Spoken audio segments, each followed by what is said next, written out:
এদিকে এরই মধ্যে সারা দেশের বিভিন্ন স্থানে বৃষ্টি ও কালবৈশাখী ঝড় হয়েছে। শেরপুরে সন্ধ্যা ৭টার দিকে জেলার বিভিন্ন জায়গায় প্রায় আধা ঘন্টা মাঝারি হালকা গুড়ি গুড়ি বৃষ্টি হয়। বৃষ্টির সময় ঠান্ডা বাতাস বয়ে যাওয়ার মানুষের মধ্যে ক্ষণিকের মধ্যে স্বস্তি ফিরে আসে। জেলায় বজ্রপাতের কোনো ঘটনা ঘটেনি।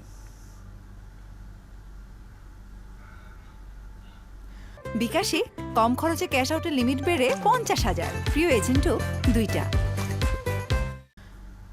ময়মনসিংহে তীব্র তাপদাহের পর শনিবার সন্ধ্যার পর থেকে ঝোড়ো হওয়ার সঙ্গে চলছে ভারী বর্ষণ। প্রায় ১ মাস তীব্র তাপদাহের পরে বৃষ্টি জনজীবনে স্বস্তি এনে দিয়েছে। সন্ধ্যার পর থেকে ঝোড়ো হওয়ার সঙ্গে শুরু হয় বজ্রপাত আর ভারী বৃষ্টি। এই সময় ময়মনসিংহ নগরীর সড়কসহ অধিকাংশ এলাকায় পানি জমে যায়। প্রচণ্ড তাপপ্রবাহের পর শনিবার সন্ধ্যায় জামালপুর জেলা জুড়েই বৃষ্টি হয়েছে। প্রায় ১ ঘন্টার বৃষ্টির সময় প্রবল বাতাস ছিল। ইসলামপুর উপজেলার কটাপুর গ্রামে ঘরের দরজায় দাঁড়িয়ে বৃষ্টি দেখার সময় বজ্রপাতে আব্দুল মজিদের মৃত্যুর কথা জানান ইউপি সদস্য ওয়াদুদ মিয়া। এদিকে বগুড়ায় শনিবার বিকেল থেকে আকাশ মেঘে ঢেকে যায়। শুরুতে গুড়ি গুড়ি বৃষ্টি হলেও পরে টানা ৪০ মিনিট মুষলধারে বৃষ্টি হয়েছে।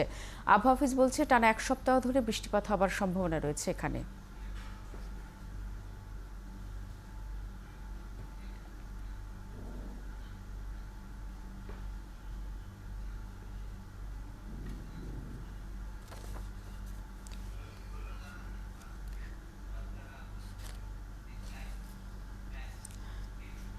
যেমনটি শুনছিলেন যে দেশের বিভিন্ন জায়গায় বৃষ্টিপাত হয়েছে এবং টানা ৭ দিন সেই বৃষ্টিপাতের সম্ভাবনার কথা জানিয়েছে আবহাওয়া অফিস। এসব খবর নিয়ে আমাদের সাথে যুক্ত হয়েছেন ঝিনাইদহ থেকে রাজীব হাসান এবং নাটোর থেকে বুলবুল আহমেদ। প্রথমেই আমরা যেতে চাই ঝিনাইদহে।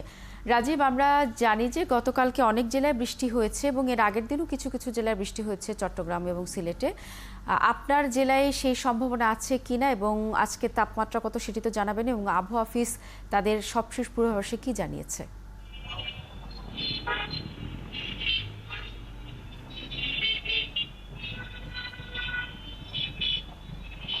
সেবন্তী, আপনাকে ধন্যবাদ। নিশ্চয়ই আপনি জানেন যে সারা দেশের মতো ঝিনাইদহ ব্যাপক তাপদাহ শুরু হয়েছে। আজকেও ঝিনাইদহ সকালে আবহাওয়া অফিসের পক্ষ থেকে বলা হয়েছে ৩৩°C তাপমাত্রা রেকর্ড করা হয়েছে। সকাল থেকে তাপমাত্রা কিছুটা কম হলেও বেলা বাড়ার সাথে সাথে তাপমাত্রা বাড়তে থাকে। আর এই কারণে ঘরে বাইরে কোথাও মানুষের মধ্যে কোনো স্বস্তি নেই। আমি যদি ক্যামেরা পার্সনের মাধ্যমে ঝিনাইদহ শহরের পায়রা চত্বরের দৃশ্য দেখাতে চাই, যে সকাল থেকে দিনমজুর এবং শ্রমিকরা তাদের পেটের তাগিদে বের হয়েছে ঝিনাইদহ শহরে, এবং তারা ফুটপাতে বিভিন্ন স্থানে শুধু চায়ের দোকান না, এখানে ডাব এবং শরবতের পানি বিক্রি করছে। আর আবহাওয়া অফিসের সাথে কথা বলেছে, আবহাওয়া অফিস যেটি জানিয়েছেন যে ঝিনাইদহের তাপমাত্রা আজকে যে রেকর্ড করা হয়েছে তা কিছুটা অন্য দিনের চাইতে কিছুটা কম থাকলেও এখনো মানুষের মধ্যে কোনো স্বস্তি কাটেনি। ২-১ দিনের মধ্যে আবার পরিবর্তন হতে পারে, সেই সাথে বৃষ্টিপাত হওয়ার সম্ভাবনা রয়েছে বলে আবহাওয়া অফিসের পক্ষ থেকে জানানো হয়েছে।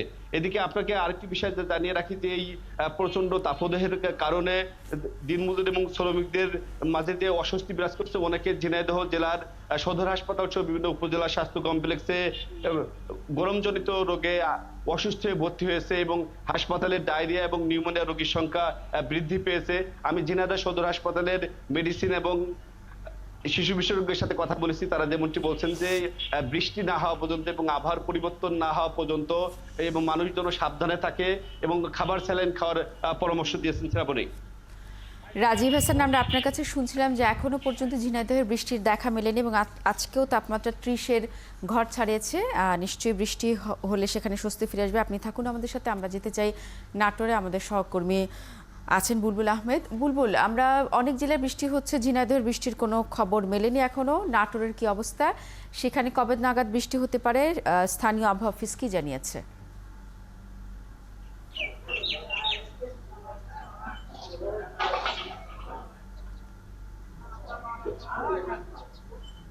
শ্রাবণী, নাটোরে কিন্তু কোনো ধরনের আবহাওয়া অফিস নেই। নাটোরের পার্শ্ববর্তী জেলা রাজশাহী এবং পাবনায় ঈশ্বরদীতে সেখানে কিন্তু আবহাওয়া অফিস আছে, এবং নাটোরের যে আবহাওয়ার সংবাদ সেটি কিন্তু আমরা নাটোর থেকেই জানতে পারি না, ঢাকা এবং পার্শ্ববর্তী জেলাগুলো থেকে জানতে হয়। এবং এই পর্যন্ত এই তীব্র দাবদাহের ভিতরে এখন পর্যন্ত কিন্তু নাটোর জেলায় তেমন কোনো বৃষ্টি হয় নাই। ২-১টি জায়গায় ছিটে ফোটা বৃষ্টি হয়েছে, কিন্তু পুরো জেলাব্যাপী বৃষ্টি কিন্তু কৃষকরা এবং সাধারণ মানুষরা কিন্তু বৃষ্টির দেখা পায়নি। এবং বিশেষ করে আমাদের এই নাটোরের চলন বিল এবং হালতি বিল এলাকায়, চলন বিলের মধ্যে হালতি বিল আরেকটি বিল, সেই বিল অঞ্চলে কিন্তু ধান কাটার মৌসুম চলছে এবং পুরো দমে কিন্তু ধান কাটা চলছে।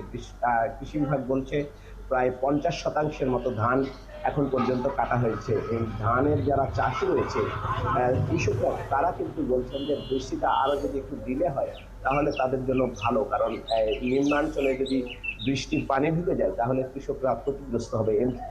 এমনিতেই এবছর প্রচন্ড তাপপ্রবাহের কারণে কিন্তু ফলন কিছুটা কম হয়েছে কৃষকদের। তারা বলছেন যে এখনই যদি বৃষ্টির পানি ঢুকে যায় তাহলে তাদের জন্য এই ধান কাটার খুব ব্যাঘাত ঘটবে এবং তাদের খরচ বেড়ে যাবে এবং ফসলের ক্ষতি হবে। পাশাপাশি কিন্তু নাটোরে প্রচুর পরিমাণে আম এবং লিচু উৎপাদন হয়। সে আম এবং লিচু চাষিরা বলছেন যে তাদের পানির খুব প্রয়োজন এবং কৃষি বিভাগ বলছেন যে পানির সংকটের কারণে কিন্তু আম এবং লিচুর ফলনে ক্ষতি হচ্ছে এবং লিচু এবং আম ঝরে যাচ্ছে। কৃষি কর্মকর্তা নাটোরের উপপরিচালক আব্দুল ওয়াদুদ, তিনি বলছেন যে এই আম এবং লিচুর গাছে পানি দিলে এই গুটিগুলো টিকবে এবং তারা বলছেন যে কৃষকরা যদি কিছুটা ফল ঝরেও যায় তাহলে কিন্তু দামে আবার সাশ্রয় হবে, কিন্তু সেক্ষেত্রে আমরা যারা সাধারণ ক্রেতা রয়েছি তাদের জন্য কিন্তু আম এবং লিচু এবছর কেনাটা অনেকটা দুরূহ হয়ে যাবে। এবং একই সাথে প্রাণী সম্পদ বিভাগ বলছে যে পশুদের জন্য কিন্তু এই ধরনের হিট খুবই খারাপ এবং তারা বলছেন যে বেশিক্ষণ যাতে মাঠে, খোলা মাঠে পশুদেরকে না রাখা হয়, যতটা সম্ভব ছায়ায় রেখে তাদেরকে খাদ্য দেওয়া হয়, এমনটি বলছেন। এবং স্বাস্থ্য বিভাগের কর্মকর্তাদের সাথে কথা বলেছে শ্রাবণী। বুলবুল আহমেদ, আমরা শুনছিলাম যে এখনো পর্যন্ত নাটোরের বৃষ্টির দেখা নেই, তবে কৃষকদের জন্য বৃষ্টি কিছুটা পরে হলেও স্বস্তি, কিন্তু সাধারণ মানুষের জনজীবনে কিছুটা অস্বস্তি এসেছে এবং একই সাথে বলছিলেন যে ফসলের ফলনও কম হয়েছে। অসংখ্য ধন্যবাদ। আমাদের সহকর্মী ঝিনাইদহ থেকে রাজীব হাসান এবং নাটোর থেকে বুলবুল আহমেদ বলছিলেন সেখানকার তাপপ্রবাহের সবশেষ তথ্য।